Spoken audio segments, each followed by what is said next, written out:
श्रीमद् भागवत महापुराण एवं कष्ट निवारण समागम कथा का आयोजन रविवार 3 जनवरी से 10 जनवरी 2016। कथा का समय रोजाना दोपहर 3 बजे से शाम 6 बजे तक। संपर्क सूत्र 9873240574।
कलशस्य मुखे विष्णु कंठे रुद्र समासिता मूले तव स्थितितो ब्रह्मा मध्ये मातगणा स्मृता उच्छोतो सागरा सप्ते सप्तदीपोपसुंदरा ऋग्वेदोऽथ यजुर्वेदो सामवेदो हैथणवणा अंगच्छ सहिता सर्वे कलशस्य तु समासिता अत्र गायत्री सरस्वती शांति पुष्टकरी तथा गंगा च जमुना चैव गोदावरी सरस्वती नर्मदे सिंधु कावेरी जले यस्मिन् सन्निधि कुरु सर्वे समुद्रा सलितस्य तीर्थानि जलदा ददा आयन्तु मम शान्तार्थं दुरतिक्षयकारिका अस्मिन् कलशे वरुणस्य साङ्गं सपरिवारं सायुधं सशक्तिम् आह्वयामि स्थापयामि पूजयामि।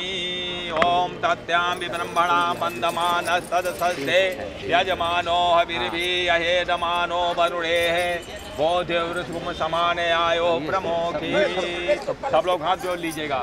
नमो नमस्ते स्फटिका प्रभाया स्वस्वयतहाराय सुमंगलाय सुपासहस्ताय जखासनाय जलादिनाथाय नमो नमस्ते जलादिनाथाय नमो नमस्ते।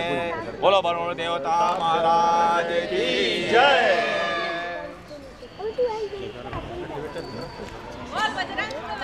की जय। बोलो सच्चिदानंद भगवान की जय। बोलो बांके बिहारी लाल की जय। बोलो उमापति महादेव की जय। बोलो पवन सुत हनुमान की जय। बोलो भाई सब संतन की जय। बोलो दुर्गे माता की जय। अन्नपूर्णा देवी मैया की जय। लक्ष्मी माता की जय। सरस्वती माता की जय। गौ माता की जय। विश्व का कल्याण हो, प्राणियों में सद्भावना हो।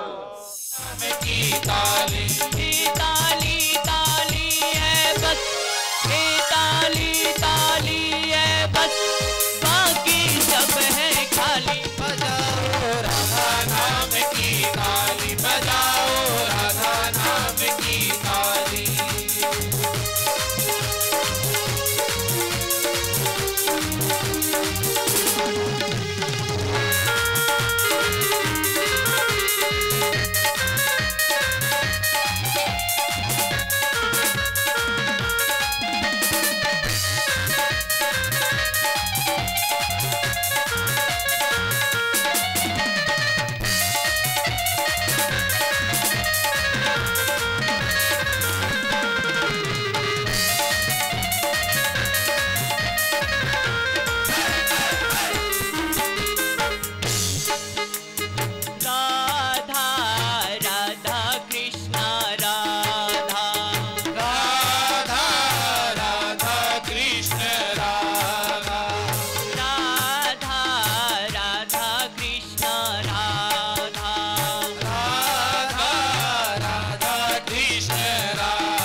प्रेम से बोलिए सांवरे सरकार की जय। मुरली वाले की जय, बंसी वाले की जय। श्री राधे राधे बोलना पड़ेगा, श्री राधे राधे। ओम नमः पुरष्टादत पृष्ठते, नमस्तुते ते सर्वत्रैव सर्वः। अनंत वीर्यामति विक्रमस्त्वं, सर्वः समाप्नो ततोऽसि सर्वः। ओम सच्चिदानंद स्वरूपाय विश्वोत्पत्त्यादि हेतवे,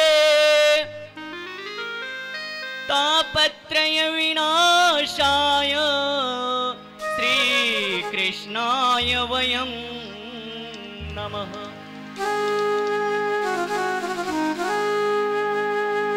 श्रीमद् भागवत महापुराण का पहला मंत्र सत्य से प्रारंभ होता है।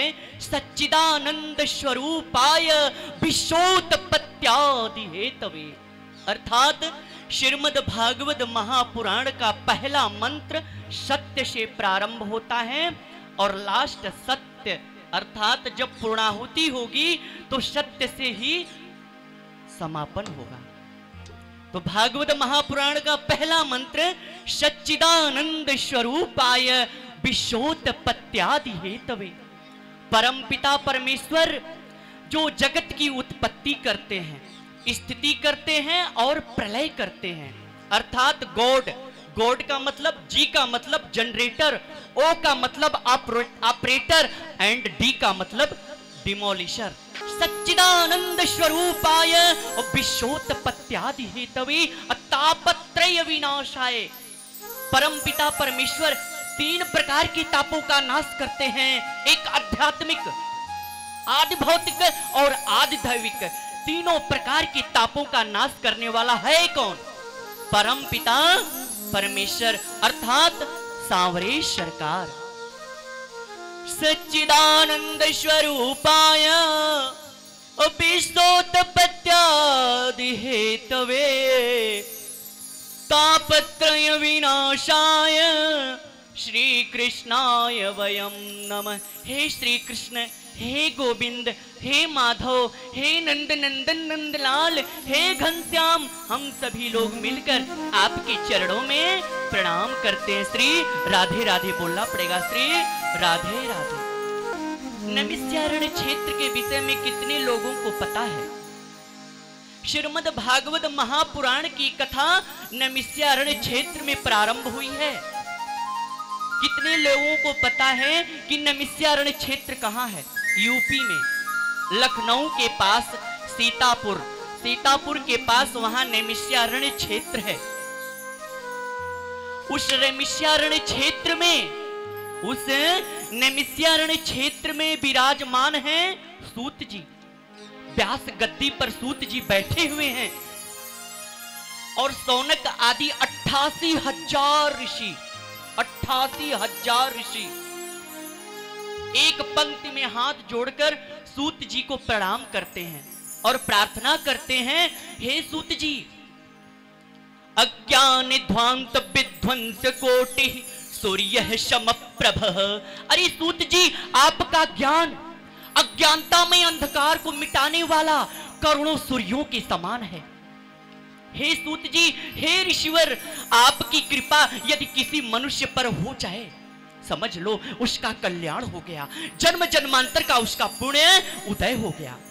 हे ऋषिवर, हम सबके कल्याण के लिए कोई एक ऐसी कथा कहिए, ऐसी कथा कहिए कि कथा के श्रवण मात्र से मनुष्य का कल्याण हो जाए। अर्थात जीवन में कथा मात्र अगर श्रवण कर लिया जाए तो जीवन की दरिद्रता चली जाए।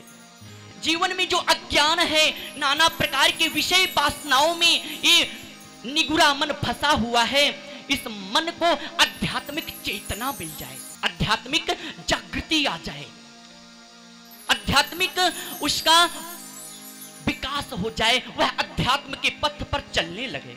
ऐसी कोई कृपा करिए, ऐसी कोई कथा कहिए। शौनक आदर्शी हाथ जोड़कर प्रार्थना कर रहे हैं, हे सूत जी, कोई एक ऐसी कथा कर दीजिए कि ये जो सांसारिक मनुष्य है, विषय वासनाओं के मकड़ जालों में फंसा हुआ है, विषय वासनाओं के मकड़ जालों में फंसा हुआ है और लोग विषय वासनाओं के मकड़ जालों में फंसकर अपने अस्तित्व को भूल गए हैं।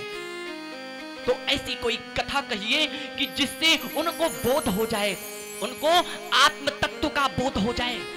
और ऐसी कथा और भी कहिए कि उनके घर में पितृदोष ना रहे। अगर विधि विधान से सप्ताह ज्ञान यज्ञ में सम्मिलित होकर कथा का श्रवण कर लें तो उनके घर में पितृदोष ना रहे, राहु केतु नवग्रह सब शांत हो जाएं, ऐसी कथा कहिए। सूत जी मुस्कुरा पड़े, सूत जी हंसने लगे और कहते हैं, देखिए शास्त्र कहता है अगर श्रोता श्रोता मिल गया, श्रोता श्रोता सुनने वाला, तो वक्ता वक्ता हो जाता है।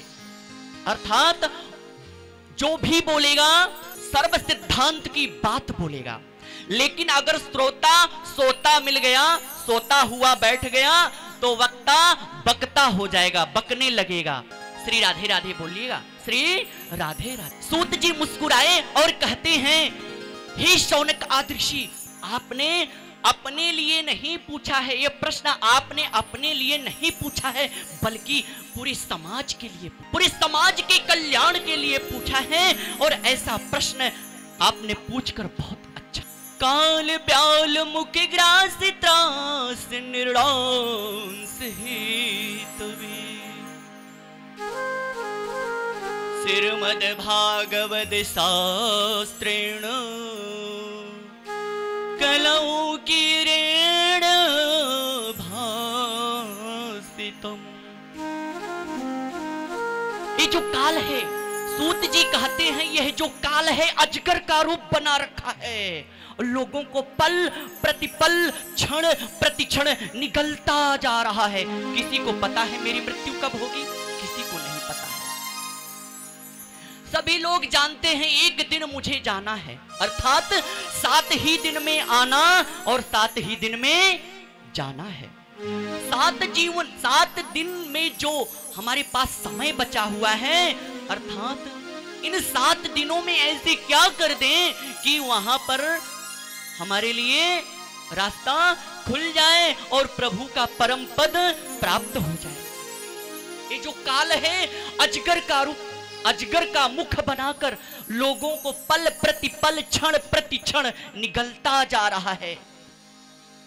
कोई जबड़े के नीचे फंसा हुआ है, कोई कंठ तक है, और कोई दांत के नीचे चला जाता है तो अजगर उसको समेट लेता है, उसको उसका ग्रास बना लेता है। इस काल रूपी अजगर से छुड़ाने के लिए यह श्रीमद् भागवत महापुराण की कथा है। यह ऐसी कथा है, व्यास जी ने लिख दिया है कि जहां श्रीमद् भागवत महापुराण की कथा होती है, उस पांडाल से 10 कदम की दूरी पर काल भी रहता है। भगवान ने कह दिया है, परमपिता परमेश्वर बैकुंठनाथ ने कहा कि जहां हमारी कथा हो रही हो, श्रीमद् भागवत महापुराण सप्ताह ज्ञान यज्ञ का आयोजन हो रहा हो, उस पांडाल से 10 कदम की दूरी पर रहना, उस पांडाल में प्रवेश मत करना, अकारण किसी को मृत्यु मत देना, अकारण किसी को दंड मत देना। ये ऐसी कथा है। संतान चाहने वाले को संतान मिल जाता है और ज्ञान चाहने वाले को ज्ञान मिल जाता है, ऐश्वर्य चाहने वाले को ऐश्वर्य मिल जाता है और राजपद चाहने वाले को राजपद मिल जाता है। यह श्रीमद् भागवत महापुराण सप्ताह ज्ञान यज्ञ है।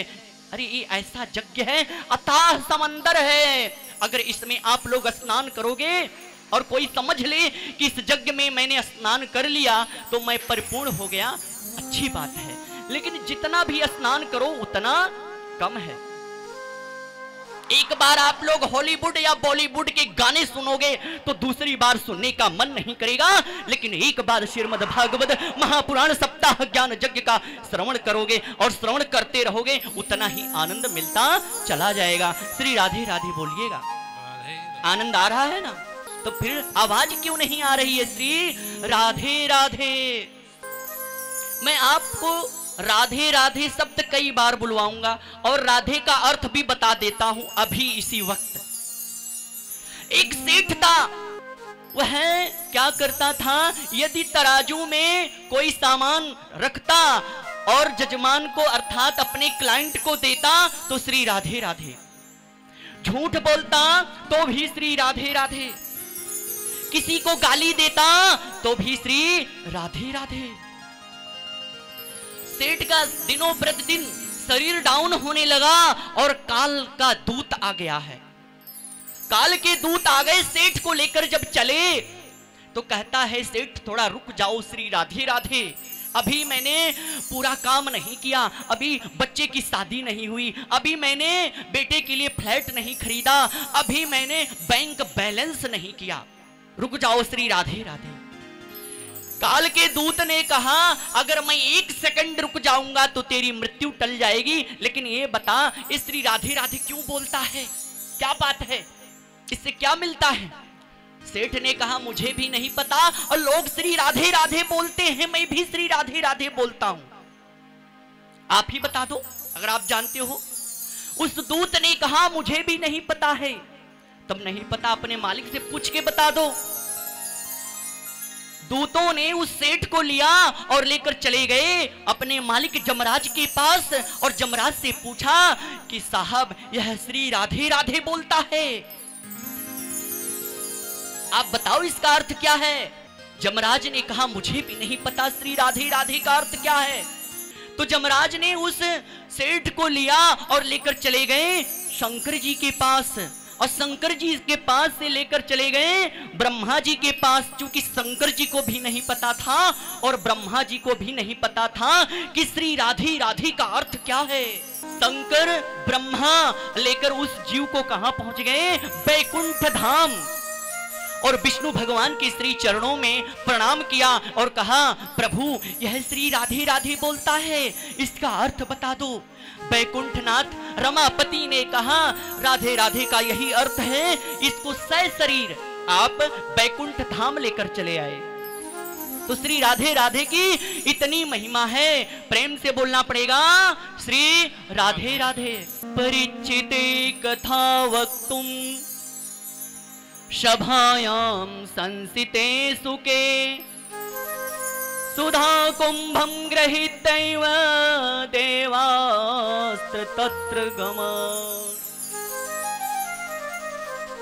जिस दौरान राजन परीक्षित को श्री सुखदेव जी श्रीमद् भागवत महापुराण की कथा का श्रवण करवा रहे थे, उसी दौरान देवता लोग अमृत का कलश लेकर आए। अमृत का महत्व आप लोग कम समझते हैं। समंदर मंथन हुआ, विष निकला, तब अमृत मिला, और अमृत लेकर आ गए कि मुझे कथा का श्रवण करने दो। और राजन परीक्षित को श्राप लगा है कि 7वें दिन उसे तक्षक नाग डस लेगा और यह अमृत पी ले, यह अमर हो जाएगा, और इसके बदले में मुझे कथा श्रवण करवा दो। श्री सुखदेव जी ने देवताओं को भक्ति से शून्य देखा कि इनके अंदर भक्ति नहीं है, ये लोग क्रय और विक्रय के निमित्त आए हैं कथा का श्रवण करने। कुछ लोग हानि लाभ सोच करके कथा श्रवण करते हैं, और कुछ लोग निस्वार्थ भाव से कथा का श्रवण करते हैं, और जो निस्वार्थ भाव से कथा का श्रवण करते हैं परमात्मा इहलोक और परलोक और दोनों सुधार देता है। श्री सुखदेव जी ने देवताओं को ठुकरा दिया कि आप लोग कथा श्रवण करने के योग्य नहीं हो। देखिए सत्य से लोग पीछा छुड़ाते हैं। जाना तो एक दिन है, 7 ही दिन में आना और 7 ही दिन में जाना, यही सत्य है। और भागवत महापुराण सिखलाता है कि जाग जाओ, अब बहुत समय कम बचा है, जाग जाओ। पृथ्वी कहती मैं बड़ा, ये पृथ्वी कहती है अगर मैं बड़ा तो शेषनाग के फन पर क्यों पड़ा। अगर ये पृथ्वी कहती है मैं बड़ा तो शेषनाग के फन पर क्यों पड़ा।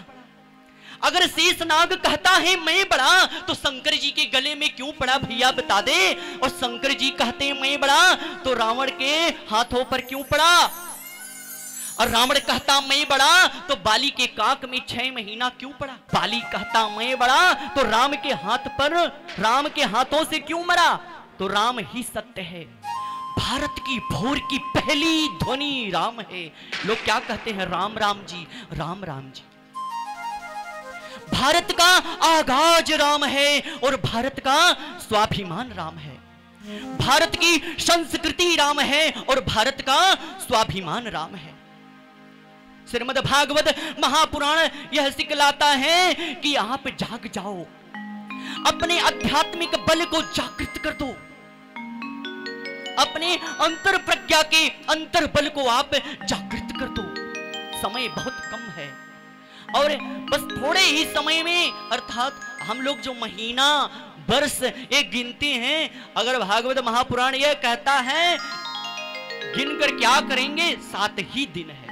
कोई भी चीज होता है उसका कुछ न कुछ मूल होता है। तो भागवत महापुराण का मूल क्या है, भाई कथा आप लोग श्रवण कर रहे हैं तो भागवत महापुराण का अर्थ क्या है ये भी जान लीजिए। भागवत महापुराण का अर्थ क्या है?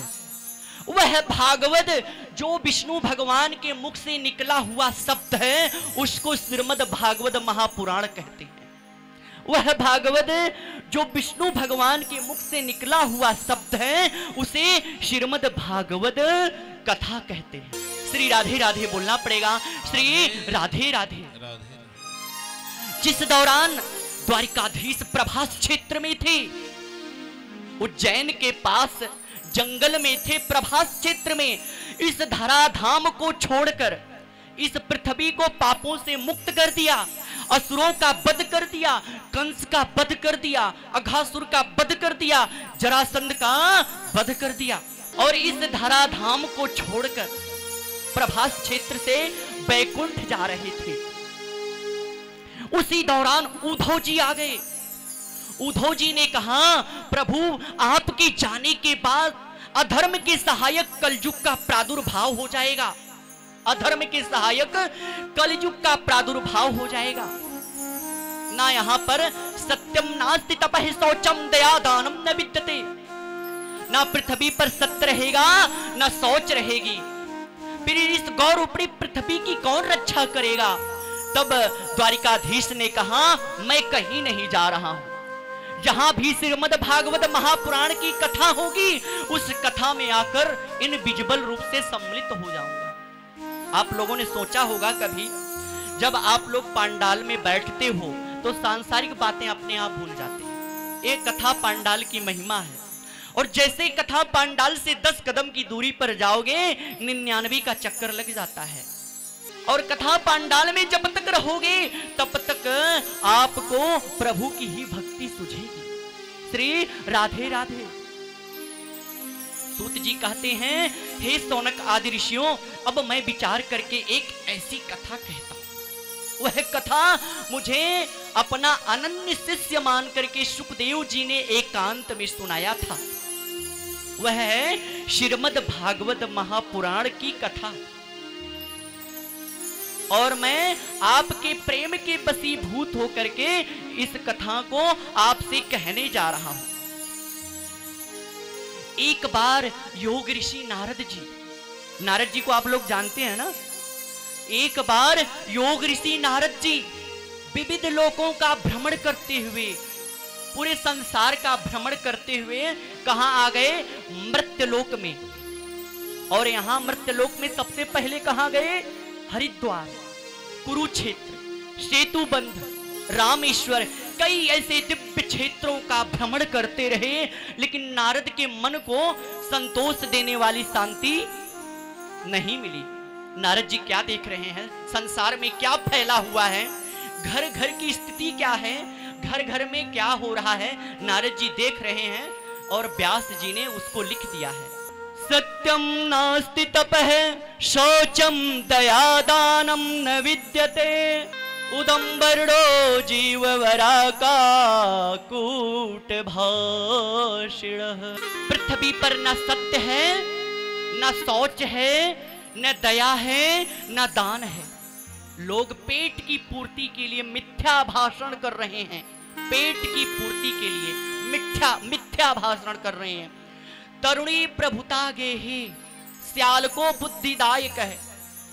घर घर में स्त्रियों का राज्य चल रहा है, स्त्रियां रूल कर रही हैं, पति देवता को संभाल रखी हैं, पति देवता की कमांड को अपने हाथों में ले रखी हैं। मैं नहीं कह रहा हूं, ये श्रीमद् भागवत में लिखा हुआ है। और क्या हो रहा है? स्याल को बुद्धिदायक है, साले साहब सलाहकार बनकर बैठे हुए हैं। साला और जाला जिस घर में लग गया, गोविंदाय नमो नमः है, श्री राधे राधे बोलना पड़ेगा। तो श्याल को बुद्धिदायक है, कन्यायाम क्रय विक्रयणो लोभ दंपति नाम च कलकनम। घर घर में लड़ाई और झगड़े हो रहे हैं, घर घर में लड़ाई और झगड़े हो रहे हैं। कोई तन से दुखिया है, कोई मन से दुखिया है, कोई बीबी बच्चों से दुखिया है। संसार में कोई सुखिया नहीं है, सभी लोग दुखित हैं। और फिर भी लोग जप तप ध्यान योग सब कुछ भूल गए हैं। लाभ के लिए। अगर लाभ मिलेगा तो 2 रुपए का पान चढ़ा देंगे, और 2 रुपए का पान चढ़ाएंगे तो 2 करोड़ की डिमांड करेंगे, 10 करोड़ की डिमांड। श्री राधे राधे बोलिएगा, श्री राधे राधे। नारद जी का मन खिन्न हो गया। एक संत का कोई अपना न मजहब होता है, न कौम होती है, न जात होती है, उसका पूरा समाज ही अपना होता है। संत के लिए पूरा समाज उसका अपना है। नारद जी के मन में एक दया की बाढ़ आ गई, एक अंदर उनके हृदय में एक तरल तरंग उठी। उनका मन बहुत ही मायूस होने लगा और अंदर अंदर सोचने लगे, ये जो अज्ञानी मनुष्य हैं, इनके अज्ञान का उन्मूलन कैसे होगा, इनका अज्ञान कैसे जाएगा, और इन सांसारिक मनुष्यों के अंदर भक्ति कैसे आएगी। नारद जी सोचते सोचते कहां पहुंच गए, कहां पहुंच गए? जमुना के किनारे। और जमुना के किनारे जैसे वहां पर पहुंचते हैं, एक आश्चर्यजनक घटना घटित होती है। ऐसी घटना नारद जी ने वहां देखा। एक युवती स्त्री, नव युवती स्त्री जमुना के तट पर बैठी हुई है। उसके पास 2 वृद्ध पुरुष अचेत अवस्था में लेटे हुए हैं। वह स्त्री कभी उन वृद्ध पुरुषों के सर के पास अपना सर पटक कर रोती है, कभी पैर के पास अपना सर पटक कर रोती है और कहती है, हा विधाता, हा विधाता, तैने क्या कर दिया। उस स्त्री ने नारद जी को देखा। नारद जी को देखकर कहती है, भो भो साधो क्षणं तिष्ठ मचिन्तामपि नाशय दर्शनं तव लोकस्य शर्बता अगहरं परम। उस नवयुवती स्त्री ने जब नारद जी को देखा तो कहती है, अजी महात्मा जी क्षण भर के लिए ठहर जाइए, अजी महात्मा जी क्षण भर के लिए रुक जाइए। आपके दर्शन मात्र से मनुष्य का कल्याण हो जाता है। कहते हैं संसार में 2 प्रकार के तीर्थ होते हैं, एक चल तीर्थ और एक अचल तीर्थ। अचल तीर्थ जो कहीं जा नहीं सकता, वहां जाने के लिए धन की आवश्यकता पड़ती है, सुदृढ़ शरीर की आवश्यकता पड़ती है, और सबसे बड़ी बात समय की आवश्यकता पड़ती है। अचल तीर्थ कौन? हरिद्वार, बनारस, कुरुक्षेत्र।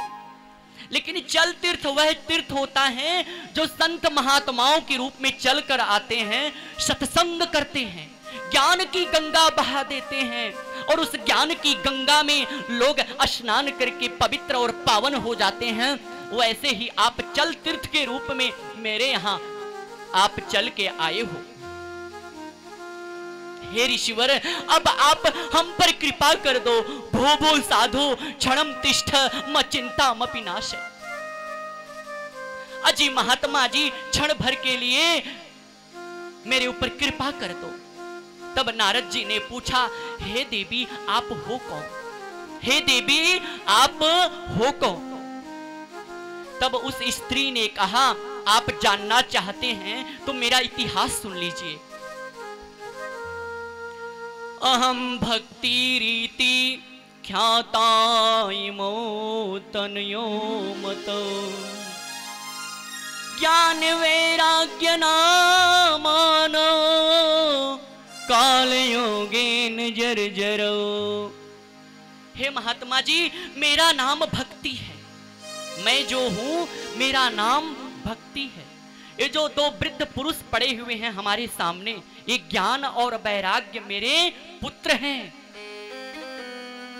उत्पन्ना द्रविड़े देशे, मैं द्रविड़ देश में उत्पन्न हुई। उत्पन्ना द्रविड़े देशे साहम कर्नाटके गता। कर्नाटक में मैं जाकर के पली और बढ़ी, और महाराष्ट्र में कहीं कहीं मुझे सम्मान मिला, लेकिन गुजरात में आई और बुढ़ापे ने मुझे घेर लिया। इस गुजरात से निकलकर मैं यमुना के किनारे वृंदावन धाम में आई तो मैं नवयुवती स्वरूपवती हो गई, लेकिन ये ज्ञान और वैराग्य मेरे पुत्र वृद्ध अवस्था में ही है। एक माँ के सामने अगर बेटा वृद्ध अवस्था में हो और माँ जुआन हो तो क्या बीतेगी माँ के ऊपर। आज माँ रुदन कर रही है, हे ईश्वर मुझ पर कृपा कर दो, मेरा कल्याण कर दो। ज्ञान और वैराग्य भक्ति को अगर अपने जीवन में लाएंगे तो आप ध्यान दीजिएगा, इसमें गूढ़ रहस्य छिपा हुआ है। आप घर घर की स्थिति देखिएगा, पिता पुत्र बहू बेटी परिवार एक साथ एक टेबल पर बैठ के भोजन नहीं कर सकते। क्यों? क्योंकि वहां ज्ञान वैराग्य और भक्ति की कमी होती है। ज्ञान वैराग्य और भक्ति, जिसके घर में ज्ञान आ जाए, वैराग्य आ जाए, भक्ति आ जाए, तो फिर उसके घर में कभी लक्ष्मी रूठ कर उसके घर से नहीं जा सकती। श्री राधे राधे बोलना पड़ेगा। नारद जी ने कहा, वृथा खेदय सो बाले कहो चिंता तुरम कथा। अरे देवी, आप व्यर्थ में चिंता कर रही हो, क्यों खेद करती हो, क्यों खेद करती हो, क्यों दुखित हो रही हो। मैं अभी उपाय कर देता हूं, अभी आपके पुत्र ज्ञान और वैराग्य को जगा देता हूं। नारद जी ने गीता का पाठ किया, वेद का पाठ किया, उपनिषद का पाठ किया, लेकिन ज्ञान और वैराग्य को जगा नहीं पाए। और ज्ञान वैराग्य को जगाते हैं तो ज्ञान वैराग्य नेत्र मलते हुए उठते हैं, फिर आलस में आकर सो जाते हैं। सुबह सुबह जैसे बच्चों को आप लोग जगाते होंगे स्कूल जाने के लिए, बच्चे कहते हैं अभी उठता हूं, अभी उठता हूं, उठकर फिर सो जाते हैं। उसी प्रकार ज्ञान और वैराग्य को नारद जी जगाते हैं, लेकिन ज्ञान वैराग्य फिर सो जाते हैं। नारद जी को अपने आप में संदेह हो गया कि मैं ब्रह्मा का मानस पुत्र, मैं ब्रह्मा का मानस पुत्र, मैं ज्ञान और वैराग्य को नहीं जगा पाया, मैं ज्ञान और वैराग्य को नहीं जगा पाया, मेरे अंदर क्या कमी है। नारद जी पश्चाताप करने लगे। तब आकाशवाणी हुई, हे ईश्वर अब आपको एक उद्यम करना पड़ेगा। देखिए आकाशवाणी बहुत गूढ़ रहस्यों में आकाशवाणी हुई है। हे ईश्वर आपको एक उद्यम करना पड़ेगा, ऐसा उद्यम, ऐसा परिश्रम कि आपको संतों की शरण में जाना पड़ेगा। देखिए आकाशवाणी के माध्यम से प्रभु कहते हैं कि संतों की शरण में जाना पड़ेगा। जब आप संतों की शरण में जाओगे तब खुद ब खुद आप उपाय प्राप्त कर लोगे। नारद जी ने ज्ञान और वैराग्य को वहीं छोड़ दिया। कभी मठों में जाते हैं, मठों में जाकर के संतों से पूछते हैं, कभी मंदिर में जाते हैं, मंदिर के पुजारी से पूछते हैं, हे ब्राह्मण देवता, हे ऋषिवर, ज्ञान और वैराग्य को जगाने के लिए कोई उपाय बता दो। संत महात्मा टाल मटोल कर जाते हैं, कहते हैं स्वयं ब्रह्मा के मानस पुत्र को नहीं पता तो मैं कैसे बता दूं ज्ञान और वैराग्य को कैसे जगाया जाता है। कुछ तो आगे का रास्ता दिखा देते हैं। नारद जी ढूंढते ढूंढते अंततो गत्वा बद्रिका आश्रम में पहुंच गए। वहां जाकर उन्होंने निश्चय किया कि अब मैं यहां तप करूंगा, मैं अब यहां तप करूंगा और तप के बल से मैं ज्ञान और वैराग्य को जगाऊंगा। और जैसे निश्चय किया वहां सनक सनंदन सनद कुमार, चार निर्मल ऋषि सनद कुमार वहां पर पधारते हैं। सनद कुमारों ने नारद जी को देखा और नारद जी से कहते हैं, ऋषिवर आप एक नॉर्मल पुरुष की तरह दिखाई पड़ रहे हैं। ऐसा मनुष्य जिसका कुछ खो गया हो, जिसकी कोई वस्तु गायब हो गई हो और उसके वियोग में वह रो रहा हो, उसको उसके वह वियोग में तड़प रहा हो। आप तो ब्रह्मा के मानस पुत्र हो, आप मायूस क्यों दिख रहे हो? श्री राधे राधे बोलते रहिएगा, नहीं तो कथा में दो चीजें सबसे पहले आती हैं, एक मनीराम जी आते हैं और एक निद्रा देवी आती हैं। मनीराम जी, आपका शरीर यहां बैठा हुआ है, लेकिन मनीराम का काम मन कर रहा है, और निद्रा देवी तो फिर आलस लाती हैं। कथा में दो चीजें नहीं आनी चाहिए। श्री राधे राधे बोलिएगा, श्री राधे राधे। आप एक सामान्य मनुष्य की तरह दिखाई पड़ रहे हो जिसका सारा धन लुट गया है। नारद जी ने कहा, आप सत्य कहते हो। आज मुझे अपने आप में संदेह हो गया कि मैं ब्रह्मा का मानस पुत्र होकर के मैं ज्ञान और वैराग्य को नहीं जगा पाया। सनत कुमारों ने कहा, आप चिंता मत करो, आप एक आयोजन करो। कैसा आयोजन प्रभु? श्रीमद् भागवत महापुराण सप्ताह ज्ञान यज्ञ का आयोजन करो। लेकिन प्रभु, यह कथा मैं कहां करूं? शृणु नारद विनम्राय विवेकिने गंगा द्वार समीपे तटमानंद नामकम। हे नारद जी, गंगा द्वार अर्थात हरिद्वार, हरि का द्वार जहां है उसे क्या कहते हैं? हरिद्वार। हरिद्वार में एक आनंद नामक घाट है। आप लोग जाइए हरिद्वार में और वहां पता करिए, एक आनंद नामक घाट है और वहां अक्सर कथाएं होती रहे। आनंद नामक घाट पर हो रहा है। उस घाट की बहुत ही बड़ी महिमा है। वह घाट, वहां सुंदर सुंदर घाट के किनारे वृक्ष उगे हुए हैं और घाट का तट मड़ियों से सुसज्जित है और गंगा कल कल निनाद कर रही है। कल्लोलिनी चारु गंगा लसत भाल भालेन्दु कंठे भुजंगा चलत कुंडलम भ्रूसुनेत्रम विशालम प्रसन्नाननम नीलकंठम दयालम। वहां गंगा कल कल निनाद करती बहती रहती है, अपनी तरल तरंगों से लोगों को पावन करती रहती है। आप वहां पर पहुंचकर कथा की तैयारी करिए। नारद जी हरिद्वार पहुंच गए और वहां सुंदर सुंदर मंडप बना दिए गए और वहां पर सुंदर सुंदर 7 बेदियां बना दी गई, 7 बेदियां सजा दी गई। पहली पंक्ति में संत और साधु सन्यासियों को बैठाया गया, दूसरी पंक्ति में भक्ति आदि देवियों के लिए स्थान रखा गया, तीसरी पंक्ति में गंगा आदि नदियों के लिए स्थान रखा गया। और सनद कुमार व्यास गद्दी पर आसीन हो गए और नारद जी ने पूजन किया। व्यास के रूप में सनद कुमारों का पूजन किया और पूजन करके ओम स्वस्ति न इंद्रो वृद्धस्रवाहे स्वस्ति नः पूषा विश्ववेदा है स्वस्ति न अरेचो अरिष्टनेमि।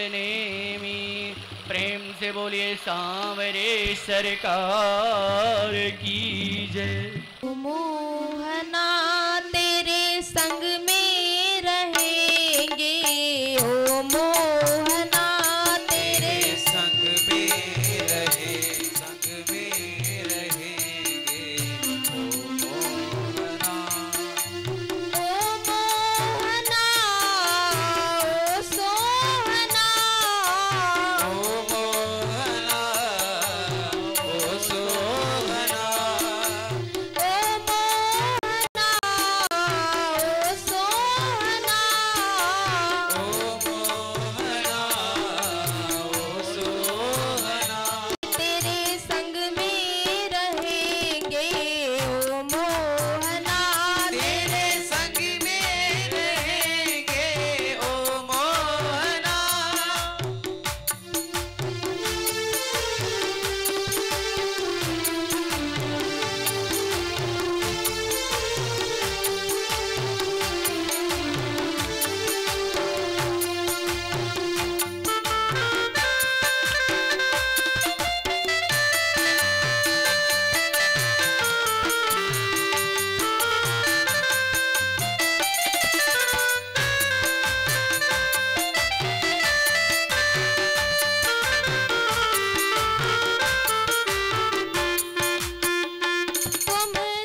से बोलना पड़ेगा श्री राधे राधे। जिस दौरान सनद कुमार व्यास गद्दी पर आसीन होकर और नारद जी को कथा का महात्म बता रहे थे, सनद कुमारों ने कहा, हे ऋषिवर, यह भागवत महापुराण 12 स्कंद 12 अध्याय, 2 खंड में 12 अध्याय है, अर्थात 18,000 श्लोक हैं श्रीमद् भागवत महापुराण में। यह श्रीमद् भागवत महापुराण 18,000 श्लोकों से युक्त है, 2 खंड में है और 12 स्कंद है। हे नारद जी, जो भक्त श्रद्धा पूर्वक किसी भी दिन किसी भी समय यदि भागवत महापुराण का एक मंत्र का एक अक्षर श्रवण कर लिया, समझ लो 1000 कपिला गायों का दान करने का पुण्य प्राप्त कर लिया। आपने अगर श्रीमद् भागवत महापुराण का किसी भी दिन आपने अगर एक श्लोक श्रवण कर लिया तो समझ लो कि आपने 1000 कन्या दान करने का पुण्य प्राप्त कर लिया। यह ऐसा भागवत महापुराण है। और विधि विधान से जो इस कथा का श्रवण करते हैं, 7 दिन कथा में सम्मिलित होकर अगर कथा का श्रवण करते हैं और अरदास अगर श्रद्धा पूर्वक लगा दें, वह अरदास जरूर पूरी हो जाती है।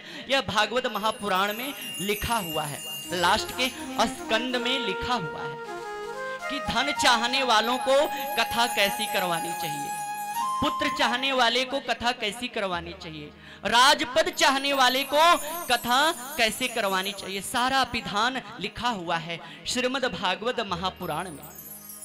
लेकिन यदि श्रद्धा पूर्वक आप एक भाव रखकर कथा का 7 दिन लगातार श्रवण कर लो, जो चाहो वो प्राप्त कर लो। यह भागवत महापुराण की महिमा है। यह ऐसा भागवत महापुराण है कि सोए हुए को जगाने वाला है। जागते रहो, जागते रहो। सुबह सुबह जैसे जोगिया नहीं लेकर के सारंगी बजाता है भोर में कि जागते रहो, जागते रहो, कहीं आलस ना आ जाए, कहीं जीवन में प्रमाद ना आ जाए। 5 प्रकार के विकार होते हैं मानव जीवन में, काम, क्रोध, मद, लोभ, मत्सर, अहंकार। इन विकारों में, इन वासनाओं में मनुष्य फंसकर अपने अस्तित्व को भूल जाता है। हे नारद जी, यदि विधि विधान से श्रद्धा पूर्वक भक्ति पूर्वक कथा का श्रवण कर लिया जाए, सप्ताह ज्ञान यज्ञ का श्रवण कर लिया जाए, तो समझ लो सारे पाप समाप्त हो जाते हैं। जे मानवा पाप कृतस्तु सर्वदा, जो मानव हमेशा पाप करता रहता है, दुराचार रहता, जो दुराचारी होता है, उल्टे मार्गों से धन कमाता है, वह भी अगर कथा का श्रवण कर ले, कलौ पुनन्तिते, इस कलयुग में वह भी पवित्र हो जाता है, उसके भी पाप धुल जाते हैं। ये ऐसी कथा है। यह ज्ञान की गंगा है, यह ऐसी गंगा है, यह ज्ञान की गंगा है। आप साबुन लगाओगे, शैम्पू लगाओगे तो शरीर का बाहरी आवरण का मैल धुलेगा, लेकिन इस कथा का श्रवण करोगे तो अंतर आत्मा का मैल धुल जाएगा, विषय वासनाओं का मैल धुल जाएगा। और विषय वासनाओं का जब मैल धुल जाता है तो जीवन में काम, क्रोध, लोभ, मद, मत्सर, अहंकार यह नहीं बचता। मैं राजस्थान में कथा कर रहा था, एक पंडित जी आए, बोले महाराज मैं भी चौकी लगाता हूँ और कथा करता हूँ, बस 3 घंटा बक बक बक देता हूँ और व्यास गद्दी पर जो आता है लेके चल देता हूँ, और लोग जमीन पर बैठ के कथा श्रवण कर लेते हैं। मैंने कहा जो चौकी पर बैठता है वह चौकीदार होता है और जो जमीन पर बैठता है वह जमींदार होता है। अरे हम लोग तो चौकीदार हैं, अगर हम लोग धन कमाना शुरू कर देंगे तो जगाएगा कौन? इस समाज को जगाने का बीड़ा कौन उठाएगा? संतों के अंदर तृष्णा नहीं आनी चाहिए, और जो कथाकार स्पेशल होते हैं उनके अंदर तृष्णा नहीं आनी चाहिए। जो मिल जाए, हे ठाकरा तेरी रजा में मेरी कजा, जो तू चाहेगा जैसे चाहेगा मैं वैसे रह लूंगा। अगर तू सूखी रोटी खिलाकर मुझे सुलाएगा तो मैं सो लूंगा, लेकिन तैने इतनी बड़ी कृपा कर दिया कि अपने चरणों में तो रख लिया। श्री राधे राधे बोलना पड़ेगा, श्री राधे राधे। ज्ञान की गंगा ये जल्दी नहीं मिलती है, यह ज्ञान की गंगा बार बार जीवन में नहीं आती है।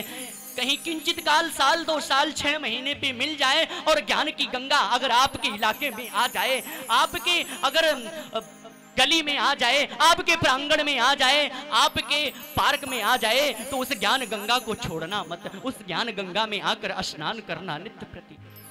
ये मत सोचना कि अगर कोई मुझे बुलाएगा तभी मैं आऊंगा। व्यास इसमें लिखा हुआ है, जब नारद जी कथा का आयोजन कर रहे थे, किसी को नहीं बताया गया, अर्थात 10 दिशाओं में हल्ला हो गई कि नारद जी कथा का आयोजन करवा रहे हैं, नारद जी कथा का आयोजन करवा रहे हैं।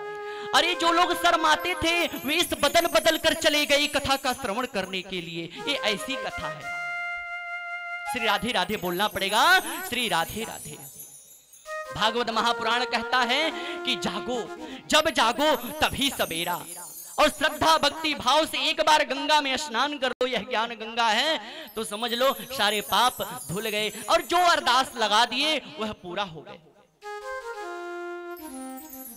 भागवत महापुराण का बीज है कि मरने वाले को क्या करना चाहिए, जब मृत्यु नजदीक हो तो उसे क्या करना चाहिए, उसको क्या करना चाहिए।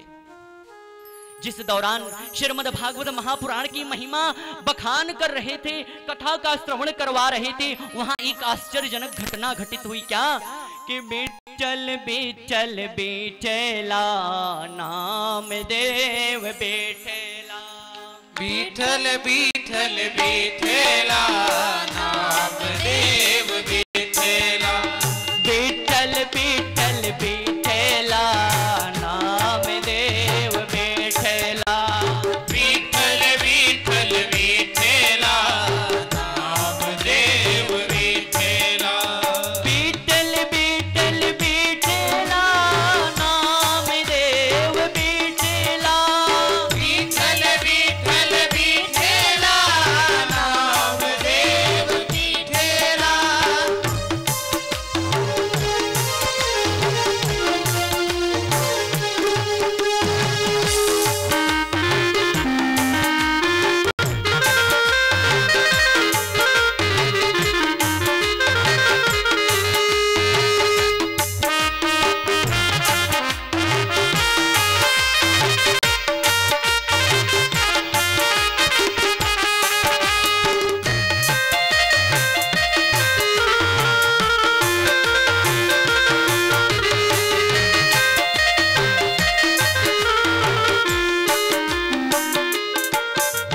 बेचल बेचल बेठेला नाम देव बेठेला, बीठल बीठल बीठेला नाम देव बीठेला, बेचल बेचल बेठेला नाम देव बेठेला। महाराष्ट्र में पंडरीनाथ के पुजारी थे, उनका नाम था नामदेव, और पंडरीनाथ के पुजारी वहां विट्ठल भगवान की पूजा करते थे। ठाकरा का एक नाम जानते हैं क्या है? लड्डू गोपाल का बिट्ठला। ये जो लड्डू गोपाल हैं इनका एक नाम है बिट्ठला। नामदेव नित्य प्रति लड्डू गोपाल को स्नान कराते। अगर ठंड होती तो पूछते, लल्ला कौन से जल से स्नान करोगे वाको, गर्म जल से या ठंड से? लल्ला अपने आप बता देता कि अरे भैया ठंड चल रही है तो गर्म जल से स्नान करा दे मोहे। गर्म जल से वाको स्नान करा देते। इसके बाद लल्ला कौन से वाको वस्त्र पहने हो, तो लल्ला बता देते कि मुझे पीताम्बरी वस्त्र पहना दो इत्यादि, और माखन मिश्री का भोग लगाते। जब शाम को सोने जाते तो लल्ला को भोग लगाते, बिस्तर लगाते, पैर दबाते, तकिया सर के नीचे रख देते और हाथ जोड़ करके शयन कक्ष में जाते। नामदेव सो जाते। एक दिन नामदेव ने लाला का सेवा कर दिया, विट्ठल भगवान का सेवा किया, सुला दिया और चले गए रूम में सोने के लिए। इतने में करताल लेकर के आवाज आई, बिट्ठल बिट्ठल बेठेला नाम देव बेठेला, बीठल बीठल बीठेला नाम देव बीठेला, बेठल बेठल बेठेला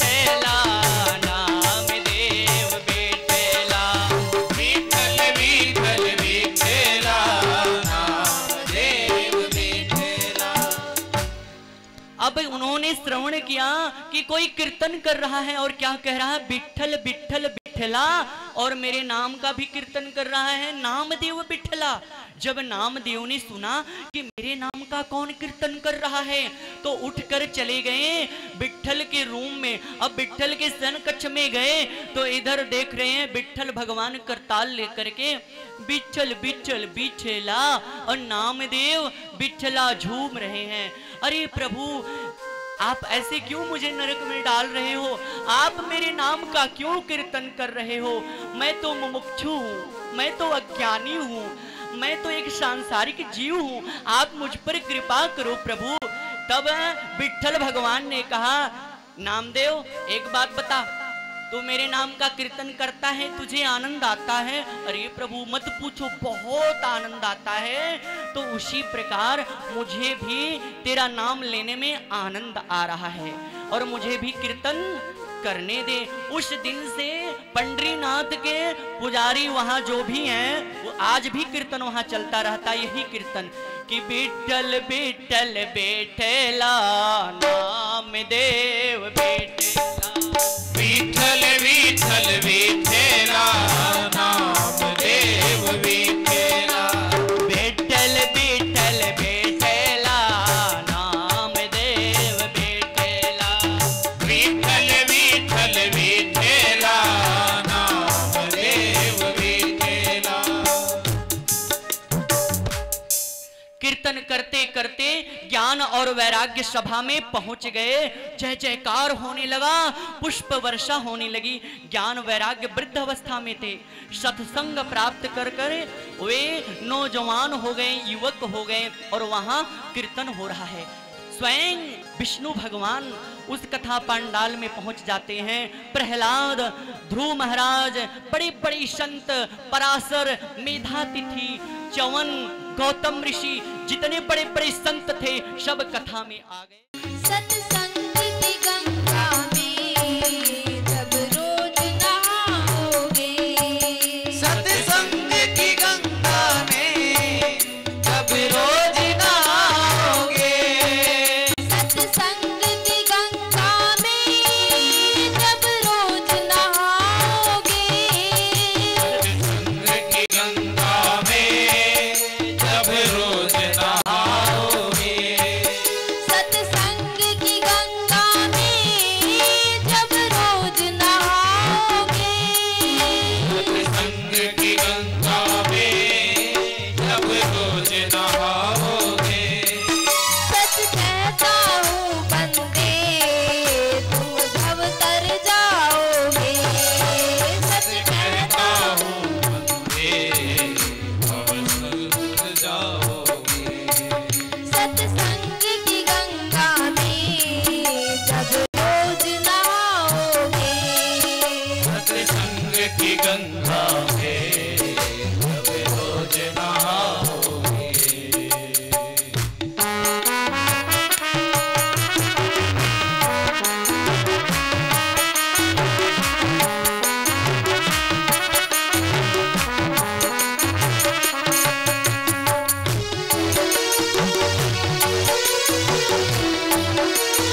रोज नहाओगे। सत्संग की गंगा में जब रोज नहाओगे। प्रेम से बोलिए सावरे सरकार की जय। श्री राधे राधे, श्री राधे राधे। सनत कुमार कहते हैं, हे ऋषिवर, अब मैं एक ऐसा इतिहास आपको श्रवण करवाने जा रहा हूं। इस इतिहास के श्रवण मात्र से घर का पितृदोष दूर हो जाता है, घर का वास्तु दोष दूर हो जाता है। अगर कोई ग्रह जीवन में आ रहा है, कुदृष्टि डाल रहा है, उस ग्रह की कुदृष्टि दूर हो जाती है। यह भागवत महापुराण का महात्म है, धुंधकारी की कथा है। एक आत्मदेव नामक ब्राह्मण था। आत्मदेव नामक ब्राह्मण, उनकी पत्नी का नाम था धुंधली। आत्मदेव सौर्त अस्मार्तु निष्णातो द्वितीव इव भास्कर। आत्मदेव 3 समय पूजा करते थे, सुबह, दोपहर और शाम को। उनकी पत्नी का नाम था धुंधली। धुंधली का अर्थ जानते क्या होता है? अज्ञान। धुंधली का अर्थ होता है अहंकार। धुंधली का अर्थ होता है आलस्य। धुंधली का अर्थ होता है तृष्णा। उसके अंदर सारी भावनाएं बसी हुई थी।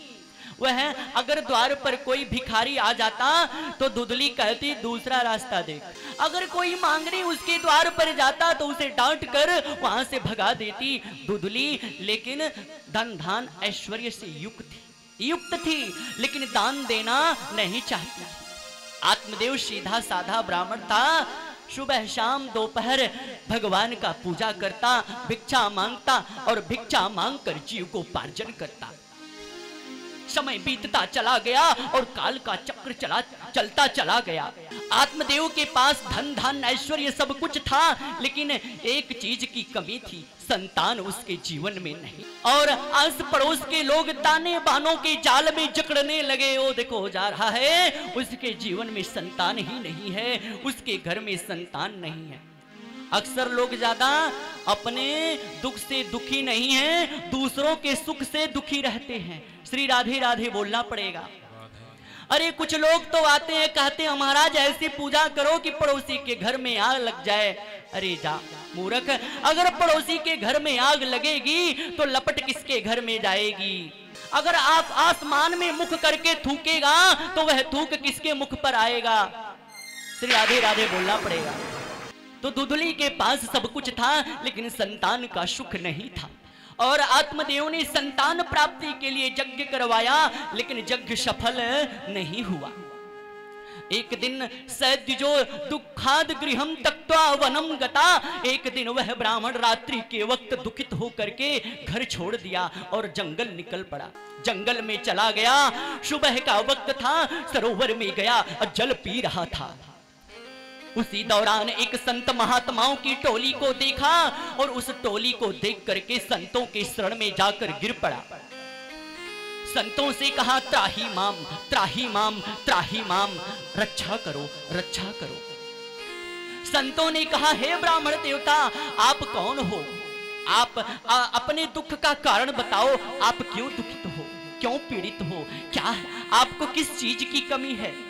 आत्मदेव ने कहा प्रभु, मैं जो घर में गाय लाता हूँ, दूध देने वाली जैसे घर में गाय लाता हूँ, वह गाय बांझ हो जाती है, दूध देना बंद कर देती है। घर में पका हुआ फल लेकर के आता हूँ और उस फल को रखता हूँ, वह फल सड़ जाता है। घर में तुलसी जी का पौधा लेकर आता हूँ और तुलसी जी का पौधा सूख जाता है। मैं अपने प्रारब्ध से संचित दुखों का क्या वर्णन करूं और यहाँ तक कि क्या बताऊं। जब मैं अपने पितरों को जलांजलि से जल देता हूं और मेरे पितर गर्म जनित सांस करके जल को पीते हैं, ऐसा प्रतीत होता है कि मैं उनको जबरदस्ती जल पिला रहा हूं। इस संतानहीन जीवन को धिक्कार है। मैं जीना नहीं चाहता। यदि आप मुझे संतान देने का वर नहीं दोगे, वरदान नहीं दोगे, तो मैं आपके चरणों में मर जाऊंगा। ब्राह्मणों ने कहा संतों ने कहा, हे ब्राह्मण देवता, आपके जीवन में संतान का सुख नहीं है, आप क्यों संतान की इच्छा करते हो? ब्राह्मण ने कहा, अगर भगवान मुझे आप संतान नहीं दिए तो मैं आपके चरणों में जान दे दूंगा। तो ब्राह्मण को संतों ने एक फल दिया और कहा, इस फल को ले जा करके अपने पत्नी को खिला देना, इससे उसे गर्भ ठहर जाएगा और उसकी बात बन जाएगी। और आत्मदेव फल लेकर के अपने पत्नी के पास गया, कहा, हे भाग्यवान, हे देवी, इस फल को खा लो और संतान का सुख हो जाएगा। और दुधली कुछ पड़ोसन सखियों के साथ बैठ करके गप्पे हाँक रही थी कि पड़ोसी के घर में क्या होता है, उसके घर में क्या होता है। आजकल लोग श्री राधे राधे नहीं करते हैं, बल्कि अगर 2-4 लोग बैठ जाएंगे एक जगह तो तीसरे की बात जरूर आएगी। ये मैं नहीं कह रहा हूं, यह भागवत महापुराण की बात मैं कह रहा हूं। 2-4 जगह की बात तो जरूर आनी ही आनी है। वहां अपने पड़ोसन सखियों के साथ बैठ करके गप्पे हाँक रही थी, इतने में आत्मदेव आया, फल दिया। तो कहती है, देख रही हो बहन, ये मेरे पति का माथा खराब हो गया है, इन प्रकार संतान चाहता है। अगर संतान कहीं अगर गर्भ में संतान टिक जाए तो मेरी बॉडी फिटनेस खराब हो जाएगी। या इवन दी कि कल को अगर घर में ननद जी आ गई तो जितने माल हैं सब चोरी चुप्पे ले जा करके मायके रख लेंगे। अब मेरी नंद जब मांगेगी तो मैं कहां से मना करूंगी? भाई तो देना पड़ेगा, नंद की बात आ जाएगी। और इससे भी अगर बची, कहीं अगर डाकू और लुटेरे आ गए और आक्रमण कर दिए तो गर्भवती स्त्री कितना भागेगी, कितना दौड़ेगी। इतने में उसकी बहन आ गई। उसकी बहन ने कहा कि मुझे खुशखबरी है, अर्थात मुझे संतान का सुख ऐसा महसूस हो रहा है। तो बहन एक काम कर, फलम पर्यधेन्वैव, इस फल को गाय को खिला दे परीक्षा के लिए, इस फल को गाय को खिला दे और गर्भवती बनने का नाटक कर ले। देखिए भारतवर्ष को महान क्यों कहा गया है, भारतवर्ष को भारत मां का दर्जा क्यों दिया गया है? क्योंकि इस भारत की धरा ने वीरांगनाओं को जन्म दिया है। अमेरिका को अमेरिका माता कोई लोग कहते हैं, नेपाल को नेपाल माता कहा जाता है, या इराक को इराक माता कहा जाता नहीं कहा जाता है, केवल अपने देश को भारत माता का दर्जा दिया गया है। क्योंकि यहाँ की नारी महान है, यहाँ की देवियां महान हैं, यहाँ की माताएं महान हैं। अगर यहाँ हमारे भारतवर्ष की देवी अपने आप को समझ जाएं तो दुर्गा से कम नहीं, लक्ष्मी से कम नहीं और सरस्वती से कम नहीं। श्री राधे राधे बोलना पड़ेगा, श्री राधे राधे। आप लोग अपने आप को पहचानो, आप लोगों के अंदर ऐसी शक्ति छिपी हुई है, उस शक्ति को जागृत करो। उस शक्ति, वह जो लौ है टिमटिमा रही है, बुझ रही है, उसको बुझने मत दो। आप लोग आध्यात्मिक रूप से सबल हो जाओ, आर्थिक रूप से सबल हो जाओ, सामाजिक रूप से सबल हो जाओ, पारिवारिक रूप से सबल हो जाओ। यह भागवत महापुराण की कथा के माध्यम से, कथा का अगर आप लोग श्रवण करोगे, इसमें पता लगेगा कि इस कथा में ऐसी ऐसी देवियों की चर्चा है, देवियों की कथाएं आती हैं कि उन्होंने इस भारतवर्ष को बड़े बड़े योद्धाओं से युक्त कर दिया है। ये ऐसी कथा है। एक राजा था, अपने मंत्री को बुलवाया और मंत्री से पूछा,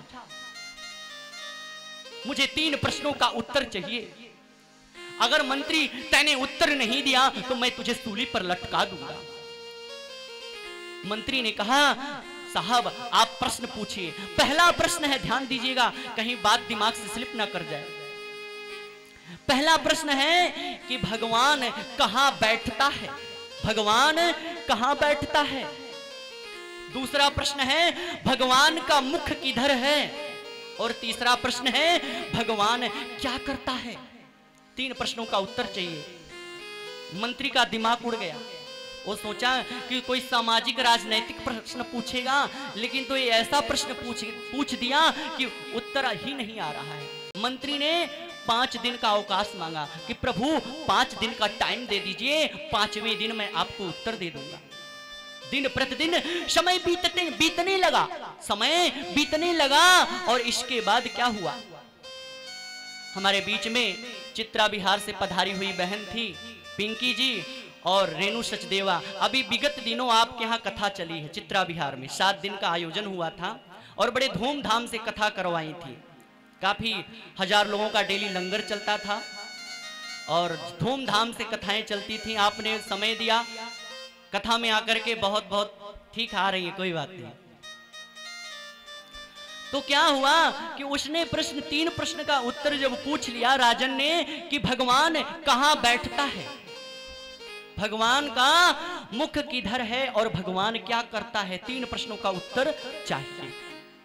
मंत्री चला गया घर, उसको नींद नहीं आती है, वह परेशान रहने लगा। उसका नौकर वेद पाठी था। उसके नौकर ने कहा साहब आप चिंतित हो, आप दुखित हो, आपको कष्ट है, बताइए क्या कष्ट है। तो मंत्री ने सब आप बीती बताई। नौकर ने कहा चिंता मत करो, मैं जा रहा हूं उत्तर देने। दूसरे दिन मंत्री का जगह ले लिया नौकर और नौकर पहुंच गया राजा के दरबार में। राजा ने पूछा आपके मंत्री कहां हैं? नौकर ने कहा मेरे मंत्री की तबीयत खराब है, मंत्री की जगह मैं आया हूं उत्तर देने के लिए, आप प्रश्न पूछिए। राजा ने कहा अगर 3 प्रश्न का उत्तर नहीं देगा तो तुझे सूली पर लटका दिया जाएगा। नौकर ने कहा बात सब ठीक है, एग्रीमेंट हो गया। नौकर ने कहा प्रश्न पूछने वाला कौन होता है? शिष्य। और प्रश्न का उत्तर देने वाला कौन होता है? गुरु। तब आप सिंहासन से उठो, आ जाओ नीचे बैठो। राजा जाकर नीचे बैठ गया और मंत्री जाकर के और नौकर जाकर के सिंहासन पर बैठ गया। पहला प्रश्न पूछो भगवान कहां बैठता है? नौकर ने पूछा गाय में दूध कहां होता है, बताइए गाय में दूध कहां होता है? राजा ने कहा थन में। कहा गलत है, गाय के नसों के माध्यम से दूध बनता है तब थन में जाता है। तो अर्थात परमात्मा सर्वत्र व्याप्त है, consisting every humans part of the life, अर्थात कण कण में भगवान बसता है। दूसरा प्रश्न पूछिए। पहले प्रश्न का उत्तर मिल गया। कथा समझ में आ रही है तो हाथ उठाइएगा श्री राधे राधे।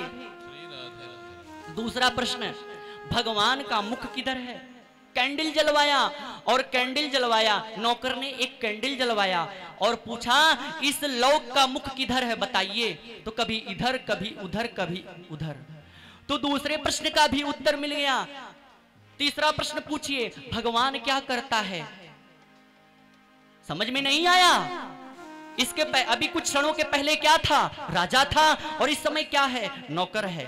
और नौकर क्या है? इस समय राजा है। अर्थात भगवान राजा को रंग और रंग को राजा बनाता है।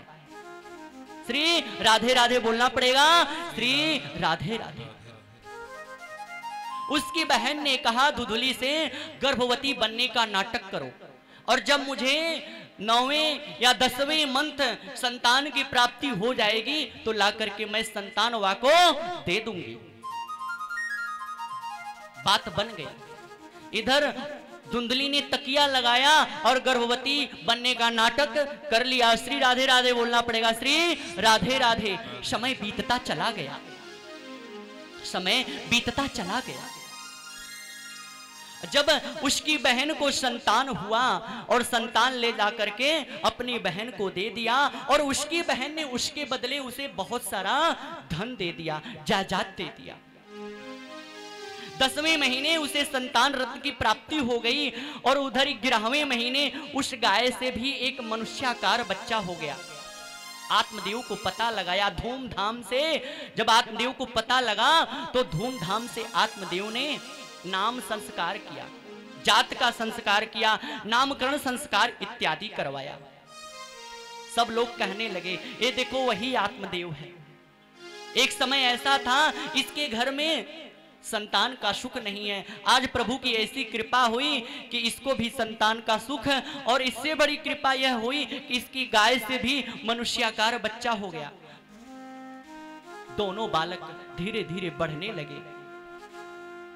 काल का चक्र चलता चला गया। धुंधकारी वैश्या प्रवृत्ति का हो गया और गौकर्ण धार्मिक प्रवृत्ति का हो गया। धुंधकारी 5 प्रकार की वैश्याओं में लिप्त रहने लगा। काम, क्रोध, मद, लोभ, मत्सर, अहंकार इत्यादि वासनाओं में लिप्त हो गया।